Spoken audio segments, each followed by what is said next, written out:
Si les parece, a ver, interrumpan y ahí, por ahí,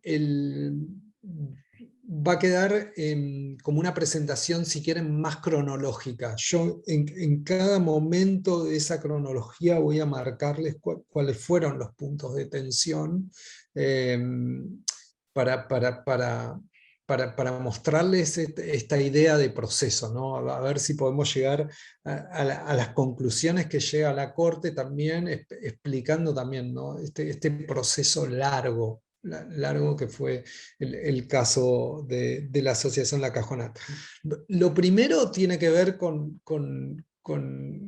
en el medio, digo, incorporar la cuestión del litigio internacional, ¿no? Que seguramente acá hay personas que saben, tienen más trayectoria que la que tengo yo, o que han estudiado el tema mucho más de lo que lo he estudiado yo. Pero básicamente el caso se origina por una discusión que se da en la provincia de Salta, en particular en la zona de Tartagal, donde están ubicados, es el departamento Rivadavia, donde están ubicados estos ex lotes 14 y 55, que son los lotes que ocuparon tradicionalmente estas comunidades indígenas, que tiene que ver con un proyecto asociado al Mercosur del año 93, que establecía una ruta bioceánica, ¿no? Esa ruta bioceánica iba a atravesar o iba a conectar Paraguay con Argentina a través de un puente internacional que atravesaba gran parte de estas comunidades, ¿no? Entonces, en esa ocasión, ahí lo que pudieron hacer las organizaciones fue tratar de plantear una acción judicial que les fue muy mal en la provincia de Salta. La plantearon ante las instancias federales porque era una decisión del gobierno federal con un convenio con la provincia de Salta, y el juez o los jueces que intervinieron, tanto de primera instancia, de la Cámara, como incluso de la Corte Suprema, dijeron, bueno, que no había condiciones para suspender ese emprendimiento, que no había ningún tipo de condición para pasar de alguna manera a segundo plano la construcción del puente y de la ruta necesaria para conectar dos países, porque esto era parte de un acuerdo internacional, ¿no? Entonces desplazó, si quieren, el tema de los derechos a la consulta previa, libre e informada. Argentina ya era parte del convenio 169, pero más allá de eso, bueno, no hubo posibilidades de plantear esa discusión. Algo que por ahí en la década del 90 uno podía llegar a entenderlo, ¿no? No teníamos tan presente la cuestión de la consulta previa. Recién la idea de consulta previa en la jurisprudencia de la Corte se incorpora a partir del 2011, 2012, con algunos casos también de Salta, pero con relación a gasoductos. Es decir, no es que era un tema muy consolidado en la jurisprudencia argentina. Y en ese contexto, la consulta a las comunidades indígenas estuvo asociada a la posibilidad de presentar este caso ante el sistema interamericano. Y recuerdo, este es un tema por ahí que a veces pasa desapercibido. Quien nos consultó fue una antropóloga que trabajaba con las comunidades. No es que la comunidad vino y nos consultó, sino una antropóloga que estaba haciendo su tesis doctoral sobre las formas de vida, la forma de organización de las comunidades, sobre todo wichis, de la zona, y estaba siguiendo precisamente una forma asociativa que habían encontrado esas comunidades, que fue a través de una asociación civil, como las que establece el Código Civil, y era la asociación La Cajonata. Entonces esa antropóloga dijo, bueno, yo voy a contactar una organización de derechos humanos para ver si les interesa pensar alguna alternativa de llevar este debate al sistema interamericano.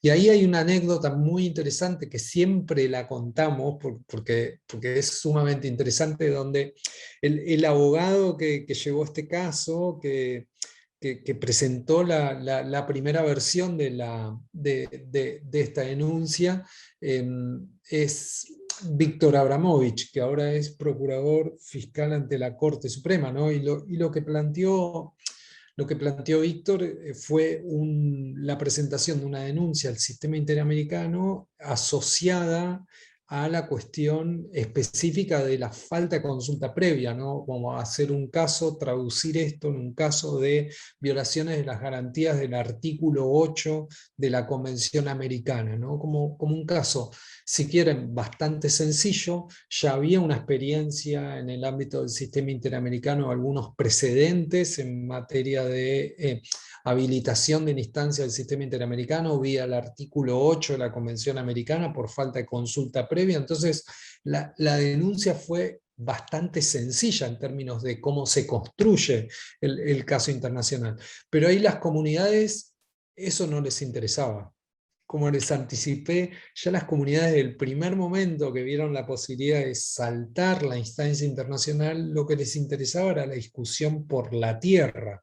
Claro, ya estábamos a esto, estábamos al año 98, aquel proyecto del puente internacional, se construyó el puente, de hecho hay algunas imágenes, el puente está construido, pero ni Paraguay siguió invirtiendo en el tema, ni Argentina siguió invirtiendo en el tema. Finalmente la ruta bioceánica sigue siendo un proyecto, pero bueno, es un proyecto que perdió vigencia en términos concretos. Entonces, la asociación, ya cuando llega el año 98, no, la preocupación no estaba centrada en el puente, sino la preocupación estaba centrada en el título de la tierra, ¿no?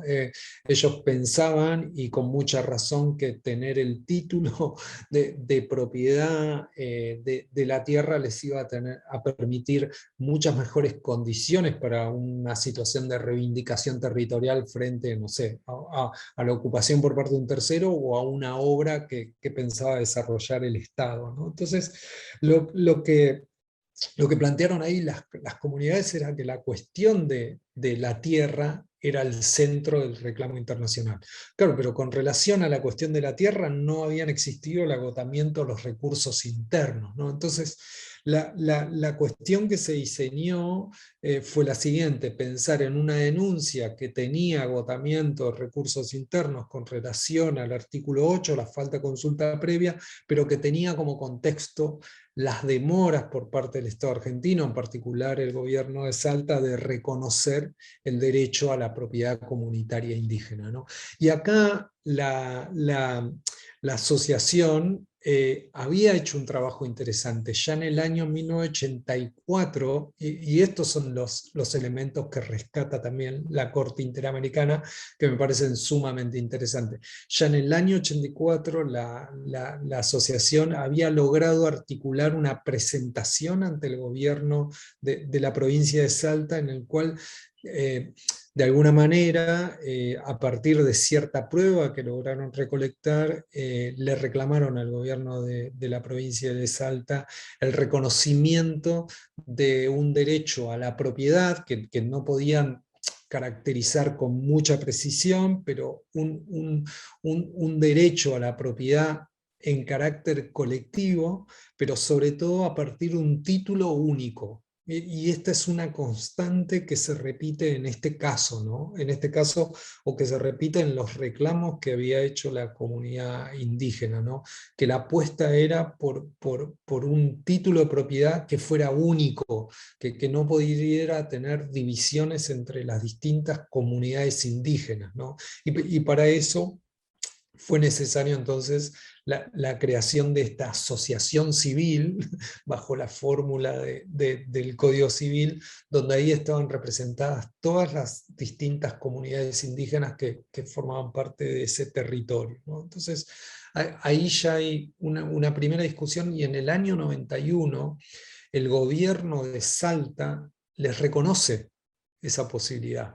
Entonces el gobierno de Salta ya tiene un primer decreto donde establece los compromisos que asume el gobierno de la provincia de Salta para generar las condiciones para la entrega de un título de propiedad en carácter de título único. Claro, para eso se crea una comisión, el gobierno de Salta creó una comisión, esa comisión iba a tener como ciertas facultades para determinar cómo iba a ser la implementación de ese título único, esa comisión iba a relevar cómo eran las formas de ocupación de ese territorio, y bueno, esa comisión trabaja durante 2 años, y en el año 94 el gobierno de la provincia de Salta empieza a plantear algunas dudas acerca de si la entrega iba a ser a través de un título único. Y entonces ahí empieza a plantear algunas cuestiones vinculadas a la importancia que tiene que cada una de las comunidades indígenas tengan su propio título, ¿no? Y que claro, eso entraba en mucha tensión con el reclamo de las comunidades indígenas que estaban asociados a esta idea o este concepto de título único, ¿no? Entonces, lo interesante fue que todo este camino o este circuito ya existía a nivel provincial, no se había activado una acción judicial que permitiera considerar a esto como agotamiento de los recursos internos, pero sí estaban las bases para plantear ante el sistema interamericano que había un contexto en general, que era la falta o la demora por parte del gobierno provincial de entregar un título de propiedad a estas comunitarias indígenas, ¿no? Si quieren, yo les puedo compartir también, eso también es súper interesante para pensar algunas cuestiones,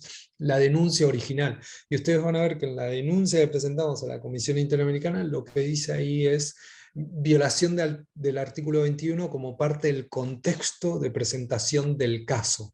El 21 es el artículo de derecho a propiedad, pero el agotamiento de recursos había sido exclusivamente por el artículo 8 de la Convención Americana. Ahí se presenta la denuncia en el sistema interamericano, se presenta esta petición, y el gobierno, es interesante porque ahí se empieza a observar, bueno, qué posibilidades había de pensar en la acción internacional como un espacio de negociación para resolver los conflictos más locales, ¿no? Y ahí es cierto que el gobierno federal entiende el reclamo, entiende la magnitud del reclamo y rápidamente ofrece la apertura a un mecanismo de solución amistosa, ¿no? Entonces, este me parece que es el primer dato que las comunidades indígenas, la asociación La Cajonat, empieza a identificar, que la presentación de la denuncia ante el sistema interamericano al año y medio había generado una predisposición del gobierno federal a generar algún tipo de propuesta o de búsqueda de alternativas de solución del caso, ¿no? Y eso también implicó que el gobierno de Salta se sentara en una mesa de negociación, en una mesa de discusión con las comunidades indígenas. Acá me parece como un dato central, ¿no? de cómo es la construcción del caso. ¿Qué importancia le empezaron a dar las comunidades indígenas a estos mecanismos de negociación? Imagínense, esto implicaba una vez por mes sentarse, y una vez por mes la comunidad indígena tenía la oportunidad de encontrarse con el gobierno de Salta, y a la vez el gobierno federal tenía la oportunidad de empezar a conversar con Salta cuál iba a ser la salida a este caso, ¿no? Y ahí se empieza a plantear el debate. Pero claro, esta idea de búsqueda de solución amistosa se manejó alrededor de 2 años, entre 99 a 2002, hasta que empezaron a haber algunos inconvenientes, ¿no? Algunos inconvenientes acerca de si la salida que aceptaba el gobierno de Salta iba a ser una salida a través del título único, ¿no? Y ahí aparecen con las primeras tensiones, ¿no? Este es el primer gran proceso, si quieren, de solución amistosa, que lamentablemente fracasa en el 2005 decididamente, porque en el 2005 la provincia de Salta decide implementar un plebiscito en el cual lo que le va a preguntar a las personas que viven en el departamento de Rivadavia es si están de acuerdo en que el gobierno tenga que entregar en clave de título único los ex-lotes 14 y 55 a las comunidades indígenas. Se imaginarán que la respuesta fue no. El referéndum arrojó un resultado negativo para las comunidades indígenas. Por supuesto, esto significó que se rompa el proceso de solución amistosa en el ámbito del sistema interamericano, y significó también que la Comisión Interamericana declarase la admisibilidad del caso. Es decir, ya pasó una etapa, ¿no? Pasó una etapa entre el año 99 y 2005, donde las partes... Diego, perdón Sí, que te interrumpa, una cosita. ¿Fue unilateralmente, totalmente de una decisión del gobierno provincial sí, así o es, se así venía es. hablando? No, fue una decisión unilateral del gobierno provincial. De hecho, el gobierno federal bueno, no estuvo de acuerdo con esa decisión del gobierno provincial. Y de hecho, de alguna manera, el gobierno federal también habilitó el dictado de la admisibilidad del caso por parte de la Comisión Interamericana. Eso también es interesante, cómo juega gobierno federal y gobierno provincial. En aquel momento, y eso lo podemos confirmar, gobierno de Salta era Romero, gobierno nacional era Kirchner, y ahí había una tensión entre gobierno federal y gobierno provincial, ¿no? Que por ahí ustedes que estudian seguramente los temas de federalismo y cuestiones de relaciones entre el gobierno federal y el gobierno provincial, litigios, me imagino que debe haber muy delicados con relación a este tema. Bueno, es, lo mismo sucede en el sistema interamericano, donde el gobierno de Salta decía A, el gobierno federal decía una cosa absolutamente distinta, ¿no? Pero sí, efectivamente fue una decisión unilateral del gobierno provincial, y eso significó la ruptura del proceso de solución amistosa. Ahí hay un precedente. Nosotros esta discusión la llevamos a la Corte Suprema Argentina, diciendo que había un problema que requería como la intervención de la competencia originaria de la Corte.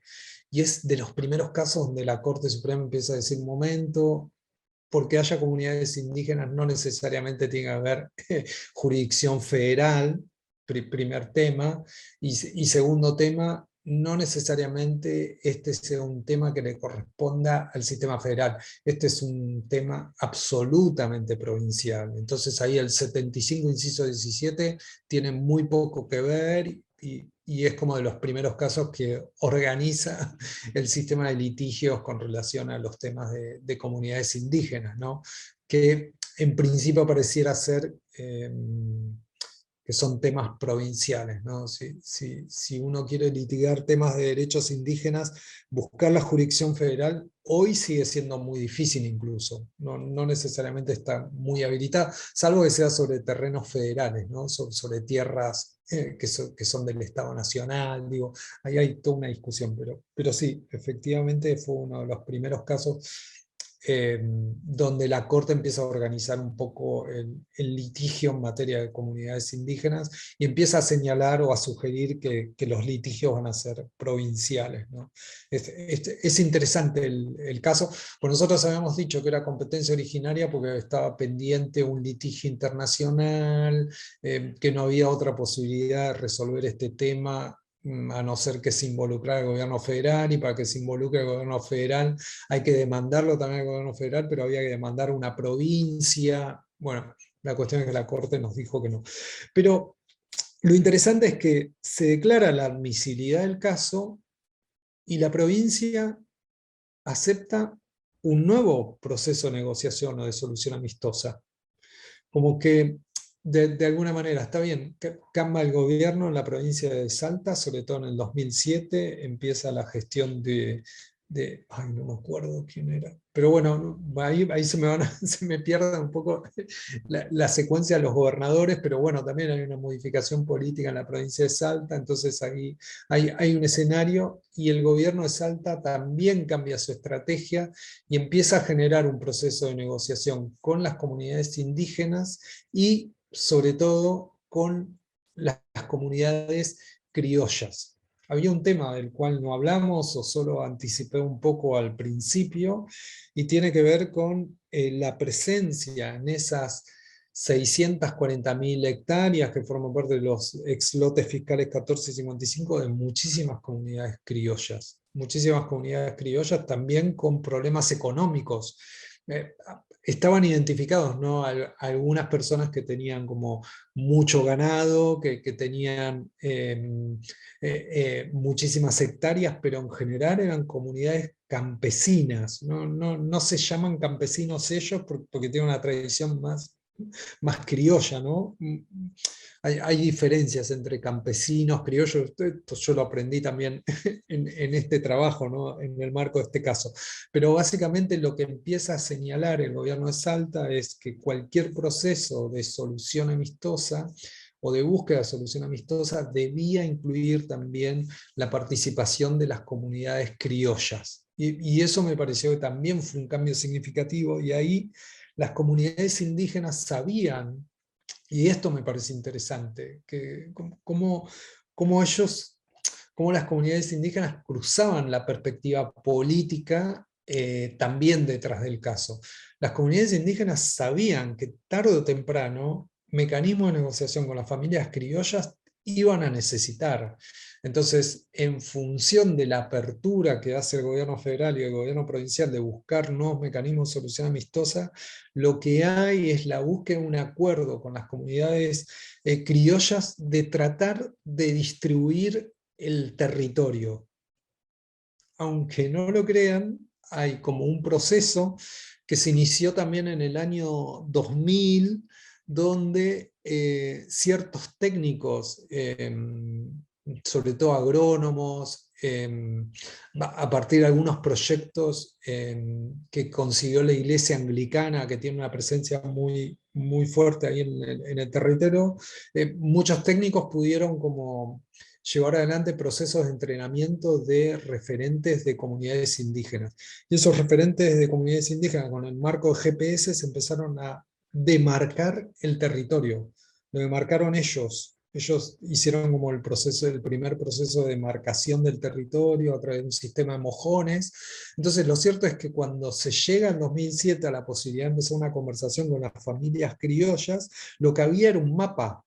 O sea, había un mapa de cuáles eran las tierras que tradicionalmente usaban las comunidades indígenas, la identificación de dónde estaban ubicadas las familias criollas, y en función de eso, de la superposición de los mapas, se empezó a trabajar en una idea de cómo podría llegar a ser un proceso de reubicación de familias criollas, para que vean la complejidad de este tema, la reubicación de familias criollas y también la posibilidad de que familias criollas se queden dentro de territorio indígena siempre y cuando el lugar donde estaban esas comunidades o esas familias criollas no eran lugares de uso tradicional por parte de las comunidades indígenas. Esto se lo llama lunares, para que se den una idea. Si ven un mapa o el mapa del uso tradicional de las comunidades de la Cajonat, ese mapa tiene unos lunares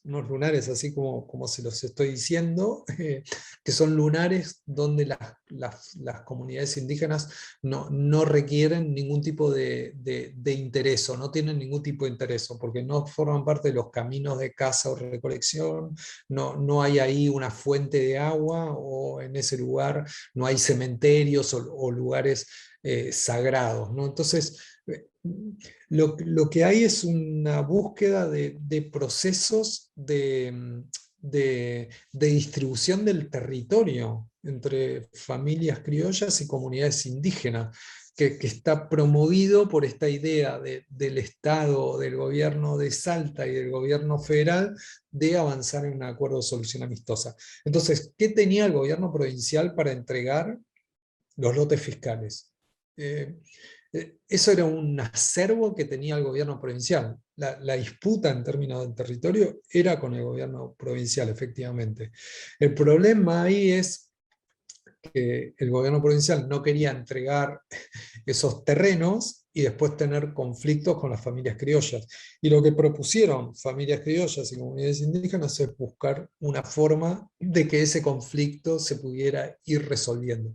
Y la búsqueda de eso fue a través de estos acuerdos que fueron haciendo familias criollas con comunidades indígenas. Entonces, lo máximo que se pudo avanzar, y esto me parece que es sumamente interesante, fue un reconocimiento por parte del gobierno de Salta de el derecho que tienen las comunidades indígenas a los territorios dentro de los ex lotes 14 y 55. Y un reconocimiento también del gobierno de Salta al derecho que tienen las familias criollas que ocupan ese terreno a formar parte o a tener una parcela territorial. Entonces, de alguna manera, el gobierno de Salta quedaba bien con sus votantes, por decirlo en términos muy coloquiales, que eran sobre todo familias criollas, porque de alguna manera los estaba subiendo a la reclamación indígena y a la vez llegaban a un acuerdo con las comunidades indígenas, ¿no? Entonces, la ecuación, si quieren, fue una ecuación donde las comunidades indígenas cedían una reclamación territorial sobre 130.000 hectáreas, entonces aceptaban un reconocimiento por parte del Estado de 400.000 hectáreas. Claro, estamos hablando en términos de miles y miles de hectáreas, pero efectivamente ellas aceptaban reducir su reivindicación territorial de 530.000 a 430.000, perdón, de 530.000 a 400.000, y las familias criollas iban a tener el derecho sobre las 230.000 hectáreas restantes, ¿no? Era un acuerdo sumamente significativo. Claro, pero para que ese acuerdo se concretara tenían que suceder muchísimas cosas, porque para que ese acuerdo funcionase se tenía que dar algo que era clave, que era la inversión en infraestructuras para que las familias criollas pudieran desplazarse, ¿no? Y ahora sí introduzco algo que es clave en el caso, que tiene que ver con el conflicto cultural histórico entre las familias criollas y las comunidades indígenas, ¿no? Y por qué es súper importante esta decisión que toman las comunidades indígenas de buscar acuerdos. A partir del año 2017 esto se extiende, la búsqueda de acuerdos fue 2007 a 2012. Y ahora les cuento que eso va a tener alguna consecuencia, pero básicamente lo que hacen las las comunidades indígenas y las familias criollas es llegar a ese acuerdo, pero con un compromiso clave del gobierno provincial y también del gobierno federal de generar la infraestructura necesaria para el desplazamiento de las familias criollas. Pero claro, era clave ese desplazamiento porque el gran conflicto territorial entre comunidades indígenas y comunidades y familias criollas era la forma de producción. La forma de producción para la subsistencia, en el caso de las familias criollas, estaba basada en el ganado, y para tener ganado hay que tener alambrados, y para tener alambrados eso genera una ruptura de los circuitos de caza y recolección de las familias, de las comunidades indígenas. Y a la vez el ganado consume el agua y los frutos de las comunidades indígenas, ¿no? Entonces, generar la infraestructura necesaria para que el ganado, si quieren, se desplazase hacia el territorio de las familias criollas, que eran territorios que las comunidades indígenas no solo no iban a reivindicar, sino que no iban a utilizar, era clave, ¿no? Y para eso había que generar pozos de aguas, extensión de la red eléctrica, la construcción de caminos, y eso fue generando un desgaste, porque en el transcurso de aproximadamente 5 años solo 4 familias fueron reubicadas, ¿no? De alrededor de 262 familias. Bueno, eso generó efectivamente que el proceso de solución amistosa, ese segundo proceso de solución amistosa, tuviese un final en el año 2012, y es el momento en el cual la Comisión Interamericana dicta el informe del artículo 50. Y ahí establece la responsabilidad de Argentina por la violación del derecho a la propiedad de las comunidades indígenas, y por violación también de la falta de consulta previa, libre e informada por el caso del puente. ¿Se acuerdan? Eso quedó medio perdido, pero era parte de la discusión internacional. Esto es muy importante por ahí porque en 2012 se congela un escenario que después nos costó mucho revertir o discutir en el ámbito de la Corte Interamericana, que tenía que ver con, bueno, cuáles son los hechos que va a tratar de resolver este caso internacional, ¿no? Entonces, hubo, por ejemplo, un proyecto de infraestructura sumamente significativo, atravesó gran parte de los ex-lotes 14 y 55, es el gasoducto del noroeste en el 2014, y ese caso o ese episodio no pudo ser incorporado en el debate ante el sistema interamericano o ante la Corte Interamericana porque los hechos quedaron básicamente congelados a 2012. ¿Qué pasó de 2012 a 2017? De nuevo, un proceso de búsqueda de solución amistosa.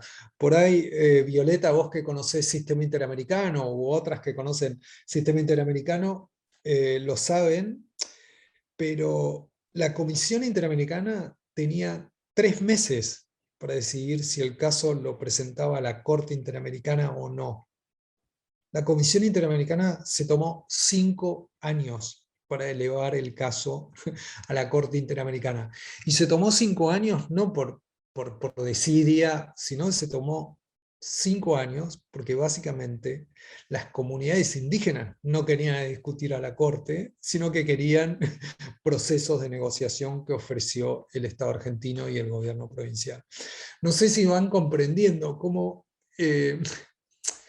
el proceso internacional en realidad fue un instrumento de negociación que utilizaron las comunidades indígenas y también las comunidades, las familias criollas y también por supuesto el Estado, para ver si se podía resolver el tema, ¿no? Entonces, del 2012 al 2017, la Comisión Interamericana dictó 18 prórrogas. 18 prórrogas. Es el caso que más prórrogas tuvo en la historia del sistema interamericano. No existe un caso con esas características que haya logrado que un proceso de negociación que ya estaba clausurado, porque el informe del artículo 50 eh, solo tiene 2 alternativas: o la Comisión Interamericana lo publica, que es el informe del artículo 51, o la Comisión Interamericana o el Estado elevan el caso a la Corte Interamericana. Bueno, se fue prorrogando la presentación del caso ante la Corte Interamericana en 18 ocasiones, sí. Te hago una pregunta con esto que decís.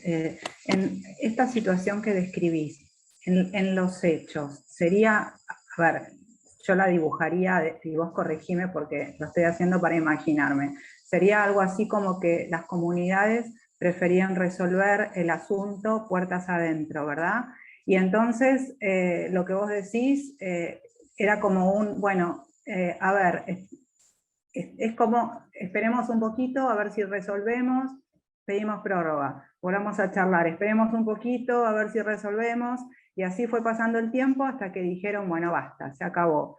Ahora ya no me sirve como instrumento de presión o negociación, vamos a los hechos. ¿Una cosa así? De hecho, fue la comisión la que dijo, muchachos, Estado argentino, no espero más. Fue la comisión. Si vos le preguntabas a los referentes de la Cajonat, te hubiesen dicho, yo antes de ir a la Corte, prefiero que se resuelva el tema. Porque había cierto temor también con la idea de ir a la Corte. El gobierno de Salta, por supuesto, era la herramienta de discusión, ¿no? de tensión. Si el Estado no cumplía, nuestro planteo es vamos a ir a la Corte. El gobierno argentino, en, la, en el segundo mandato de Cristina Fernández y en el mandato de Macri, no querían ir a la Corte con un caso de indígenas, por diferentes razones de política interna. No querían tener una sentencia o una condena de la Corte Interamericana en materia de pueblos indígenas. Y es cierto, todos los países de la región tienen, bueno, salvo Uruguay, pero todos los países de la región tienen numerosos casos de pueblos indígenas y es un déficit de la región en materia de reconocimiento de derechos, siempre hay conflicto. Argentina quedaba como relegada en ese lugar, ¿no? Como que los temas de pueblos indígenas en Argentina parecían pasar por debajo, entonces tener un asunto en la Corte Interamericana era una preocupación seria, sobre todo el gobierno federal, ¿no? Entonces, esa era la carta de presión, ¿no? Pedirle a la Comisión Interamericana mandar el caso a la Corte. En un momento, la Comisión Interamericana tampoco podía estirar más los plazos, porque su formato no iba a resistir, ¿no? mayores prórrogas, ¿no? Y es cierto que el gobierno argentino no avanzaba en terreno por diferentes problemas, porque no avanzaba en terreno por decisiones de la autoridad provincial. La autoridad provincial a partir del año 2007-2008, que es aquel proceso que genera la delimitación del territorio indígena y la delimitación de lo que sería el territorio de las comunidades criollas, de las familias criollas, había creado una unidad ejecutora, es decir, había puesto cierta infraestructura. El gobierno de Salta en el año 2014, una de las amenazas mayores de ir a la Corte Interamericana, se desactiva porque el gobierno de Salta dicta un decreto donde reconoce en términos formales la propiedad de 400.000 hectáreas de las comunidades indígenas a través de un título único. Es decir, hay un decreto que dice que las comunidades indígenas son dueñas de 400.000 hectáreas. El problema es que ese decreto no se puede inscribir, porque todavía no está hecha el deslinde con el territorio de las comunidades criollas. Entonces, las familias criollas tienen un decreto también que dice que son dueñas o son propietarias en condominio de 230.000 hectáreas, pero familias criollas y comunidades indígenas forman parte de un condominio único sobre 630.000 hectáreas. Entonces, hubo decisiones, ¿no? Había decretos, había unidades ejecutoras, hubo programas de inversión, pero no tenían impacto en el territorio. Y ese era el principal problema, ¿no? Y por eso en el 2017 la Comisión Interamericana presenta el caso a la Corte. Claro, pero lo que me interesaba, y acá por ahí si quieren ya voy redondeando alguna idea de por qué quise ir por este lado. Para el 2017, cuando el caso llega a la Corte, era un caso de propiedad comunitaria. Pero era un caso de propiedad comunitaria porque las partes lo fueron definiendo como un caso de propiedad comunitaria indígena, ¿no? ¿Se entiende? Ese era como un punto interesante que yo quería marcarles, que tenía que ver con eso, como ese caso es el reflejo de todas las disputas que se fueron dando en el ámbito nacional, antes que el reflejo de la reflexión del sistema interamericano en materia de estándares, sino que las comunidades indígenas fueron llevando los elementos y el Estado fue llevando elementos al debate internacional a partir de todos estos procesos de negociación que se dieron. De hecho, gran parte de las dudas que tenían las comunidades indígenas con relación a un fallo de la Corte Interamericana es qué mejora el fallo de la Corte Interamericana en términos concretos. Y desde el 2020 hasta acá, bueno, si quieren después les cuento cómo está el proceso de ejecución de ese fallo, pero no hay muchas novedades para contarles. les puedo anticipar. Tenemos algunas novedades, pero hasta hoy en día las comunidades indígenas, familias criollas, siguen teniendo en propiedad, de condominio 630.000 hectáreas. Hoy una familia criolla no tiene un título de propiedad a la usanza occidental de parcela, sino que la comparte con muchas familias criollas más, ¿no? El único, si quieren, dato relevante es que el título para las comunidades indígenas es en clave de título único, y no solo para las comunidades indígenas que presentaron el caso en el año 98, sino todas las comunidades indígenas a través de un mecanismo que se llama fusión-cisión, que es la posibilidad que tienen esas comunidades indígenas de ir ampliando el número de comunidades, porque son todas partes de las comunidades que plantearon el caso al principio, ¿no? Son desprendimientos de los distintos clanes. Entonces la definición de la Corte Interamericana, que es interesante y que también es aceptada por el gobierno argentino, por la provincia de Salta, es que, bueno, que en realidad todas las comunidades indígenas que se vayan creando, que se vayan definiendo en el territorio, también son titulares del derecho a la propiedad comunitaria. Y como eso está en título único, en principio es un dato clave, ¿no? Pero, por ejemplo, mejoró de manera muy significativa las condiciones de cualquier tipo de proyecto de inversión que el Estado quiera hacer sobre el territorio, ¿no? No sé, por ejemplo, el otro día nos consultaron como representantes legales de la Cajonat la instalación de un sistema de Internet. Bueno, hoy cualquier proyecto de infraestructura tiene que pasar por la consulta previa, libre e informada, porque son, para utilizar términos occidentales, son los dueños del territorio, ¿no? Entonces ese es un dato, ¿no? Y esto está reforzado por el fallo de la Corte Interamericana.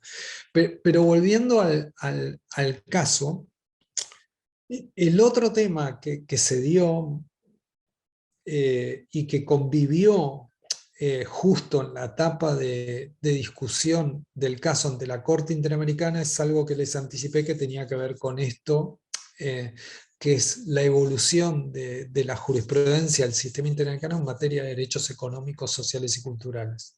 Entonces, lo que de repente se nos abrió en el momento de hacer el escrito que se llama escrito de alegatos y prueba, que es un escrito final donde las partes tienen que ahí ordenar toda su estrategia o su teoría del caso para debatir en el ámbito de la Corte Interamericana, fue toda la novedad sobre el reconocimiento de derechos económicos, sociales y culturales como derivación autónoma del artículo 26 y no ya como parte del derecho a la propiedad comunitaria, ¿no? La Corte Interamericana había desarrollado algo muy interesante acerca de que las comunidades indígenas tenían un derecho también a la protección de la salud, a la protección del ambiente o incluso el acceso al agua, pero eran tributarias de un concepto mayor de derecho a la vida o derecho a la subsistencia, ¿no? Ya sea por el 4 o por el 21.